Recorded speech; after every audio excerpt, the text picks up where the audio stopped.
చేశాను, సమఉజ్జీలతో ఫైట్ చేశాం, రాజకీయ నాయకులతో ఫైట్ చేశాం, రాజకీయ పోరాటాలు సిద్ధాంతపరంగా చేశాం, అభివృద్ధి పరంగా చేశాం, నిలదీశాం. ఓసారి వాళ్ళు చెప్పినప్పుడు దాన్ని ఏ విధంగా మనం సమర్థించాలి కానీ, లేకపోతే అధికారంలో ఉన్నప్పుడు సమర్థించడం కానీ, దాంట్లో జస్టిఫికేషన్ చేయడం కానీ, అపోజిషన్లో ఉన్న ప్రజల తరపున ఎప్పటికప్పుడు రాజీ లేని పోరాటాలు చేశాం. దాంట్లో తప్పులేదు. ఇదేంటండి చిల్లర రాజకీయాలు? చిల్లర కూడా కాదు ఇది. ఏం రాజకీయాలు నాకైతే అర్థమే కావడం లేదు. ఇలాంటి వాళ్ళకి సమాధానాలు చెప్పడం కానీ, ఇలాంటి వాళ్ళతో మాట్లాడడం కానీ, ఇలాంటి వాళ్ళు రాజకీయాల్లో ఉన్నారని మనం గుర్తించడం కానీ,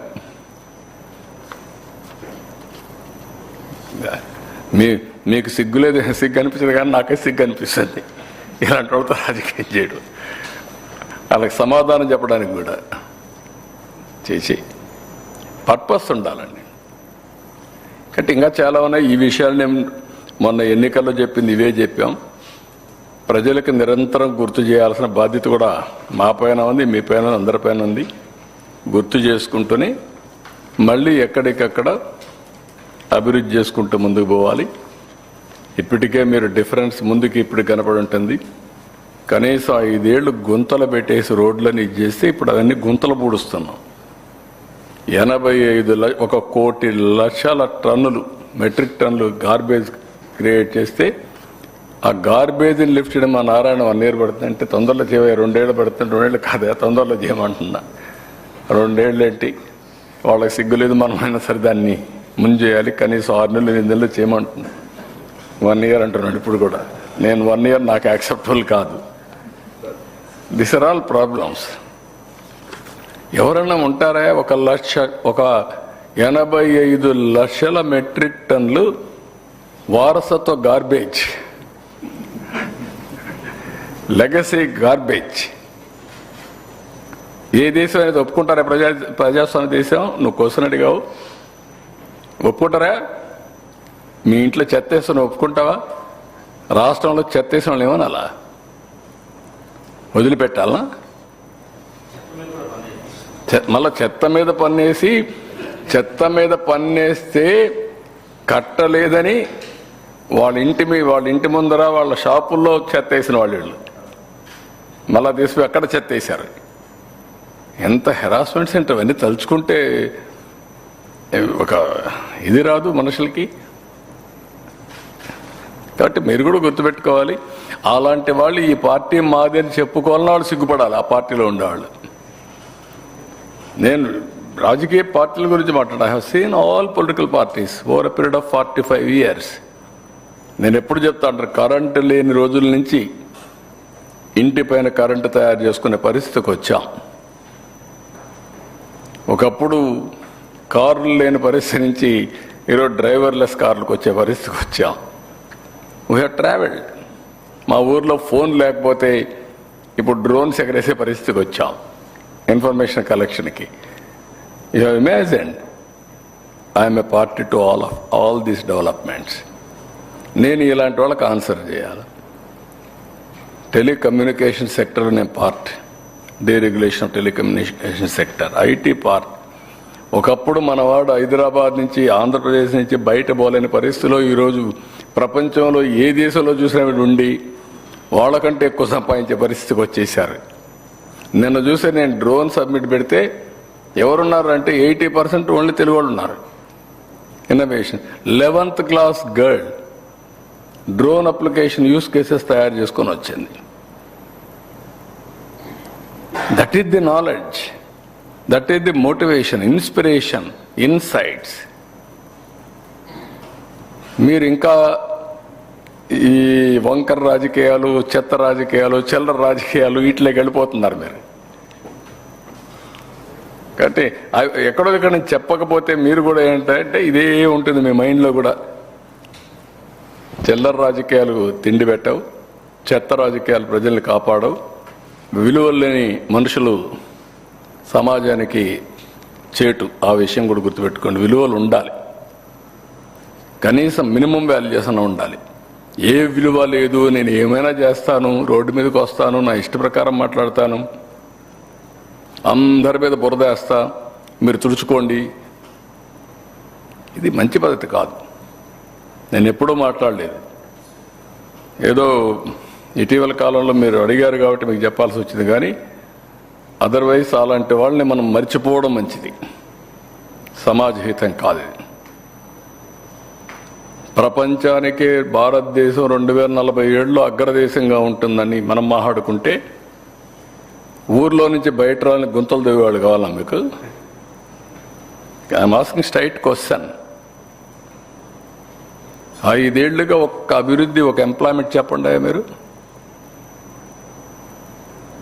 సెక్రటరియట్లో ఎప్పుడన్నా ముఖ్యమంత్రి కూర్చున్నాడా? మంత్రులు ఉన్నారా సెక్రటరియట్లో? రాత్రి 11 అయింది నాకు ఇక్కడ. వై? చేసిన చెత్త పనులని కరెక్ట్ చేయడానికి. అదే నేను చెప్పేది. మీ ఇంట్లో గొడవ, మీ చెప్పాడు కదా ఆ రోజు వివేకానంద రెడ్డి కూడా మేమే చంపేశామని. ఇవే కదా చేసే పనులు వీళ్ళు. అంటే ఏది చెప్పినా నమ్మతారు. ఏం చేసైనా సరే చెత్త టీవీ, చెత్త పేపర్ ఉంది కాబట్టి రాసేస్తాం, రాసేస్తే ప్రజలు నమ్మించేస్తాం. నమ్మించలేరు మీరు. నేను ఒకటే అప్పీల్ చేస్తున్న ప్రజలందరికీ, క్లోజ్గా చైతన్యవంతులతో మీరు ఆలోచించండి, క్లోజ్గా ఫాలో అవ్వండి. ఇక్కడ ఉండే పాలిటిక్స్ కానీ, ఇక్కడ జరిగే పనులు కానీ, మీ జీవితాలకు ఏది వెలుగు వస్తుందనేది ముఖ్యం. రాజకీయ నాయకులు కొంతమంది ప్రజల్ని మోసం చేయడం, మభ్యపెట్టడం, దోచుకోవడం, ఏ పని చేస్తున్నారు? అడుగుతున్నా. 10 లక్షలు ఇచ్చానన్నాడు. ఎప్పుడన్నా ఇచ్చారండి గవర్నమెంట్లో ఉన్నప్పుడు? ఆల్ ఆఫ్ ఏ సడన్ ఎందుకంత ప్రేమ వచ్చేసింది? ఒక్కొక్కరికి 10 లక్షలు ఇచ్చే శక్తి వచ్చేసింది. లేదో ఒక కేసు అయితే పర్వాలేదు, అన్నిటికీ ఇస్తానంటున్నాడు. ఎక్కడిది డబ్బులు? ఇమ్మంటున్నా నేను. ఇంకా రాబోయే రోజుల్లో కనీసం కొంత ఖర్చు అవుతుంది. ప్రజల డబ్బులు, అవినీతి డబ్బులు. సో ఇంకా చాలా ఉన్నాయి, మాట్లాడుకుందాం. నా బాధ్యత కూడా ఒకటి ఉంది, ప్రజలకు విడమరి చెప్పాలి. ఏదో ఎన్నికల ముందు మేము చెప్పాం, ఎన్నికలు అయిన తర్వాత మా పని మేము చేసుకుంటున్నాం అంటే కూడా కరెక్ట్ కాదు. అనునిత్యం ప్రజలకు కూడా రిమైండ్ చేయాలి, వాస్తవాలు గుర్తు చేయాలి. తద్వారా ప్రజా చైతన్యం చాలా ముఖ్యం. ఒక ప్రజా చైతన్యంతో నేను 5 ఏళ్లుగా మీరున్నారు, నేను బయట పోగలిగానా? Answer this. ఫ్రీగా తిరుగుతున్నావు కదా, నిన్ను నిలవరించా మేము. నాకు చేత కదా? నేను రాజకీయాలు తెలియవా నాకు? ఒక్క నిమిషమే కదా, మరి ఎందుకు చేయలేదు? ఇంట్లో నుంచి బయట రానిచ్చారు నన్ను 5 ఏళ్ళు. ఎన్ని ఇబ్బందులు పెట్టారండి? తిరుపతికి పోతే, చిత్తూరు జిల్లాలో ఓటింగ్ తప్పు జరుగుతుందని తిరుపతికి పోతే ఎయిర్పోర్ట్ని తిరిగి పంపించారు. మాచర్లకు పోవాలి, అక్కడ చాలామంది ఊర్లు వదిలిపెట్టి వెళ్ళిపోయారని ఇంట్లో నుంచి బయలుదేరితే ఇంటికి గేట్లకి తాళ్లు కట్టారు. ఇంటి మీదకి పంపించారు మనుషుల్ని. అడిగితే నా అపాయింట్మెంట్ కోసం వచ్చారంట కర్రలు ఎత్తుకొని. అమరావతిని చూడడానికి వస్తే ఆనాటి డీజీపీ మాట్లాడతాడు, నా మీద రాళ్ళు, చెప్పులు, కర్రలతో వచ్చి వేస్తా ఉంటే ప్రజాస్వామ్యంలో ఎవరైనా సరే చేయొచ్చు అంటాడు ఆయన, డీజీపీ. మర్చిపోయామన్నీ. నేను చెప్పడం లేదే, మా అడ్మినిస్ట్రేషన్ చెప్పడం లేదే. No question. ఒక జవాబుదారితనం ఉంది. సో మీరు ఇవన్నీ కూడా మీరు మర్చిపోయేసి అప్పుడే ఏదో నార్మల్సీ వచ్చేసింది, ఏదో మీరు చెప్పేయాలి అనే పరిస్థితి రావడం కరెక్ట్ కాదు.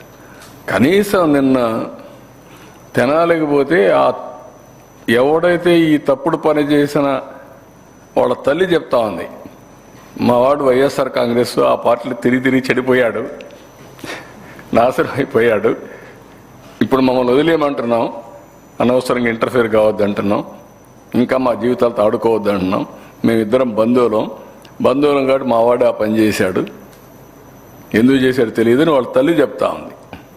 దాన్ని రాజకీయం.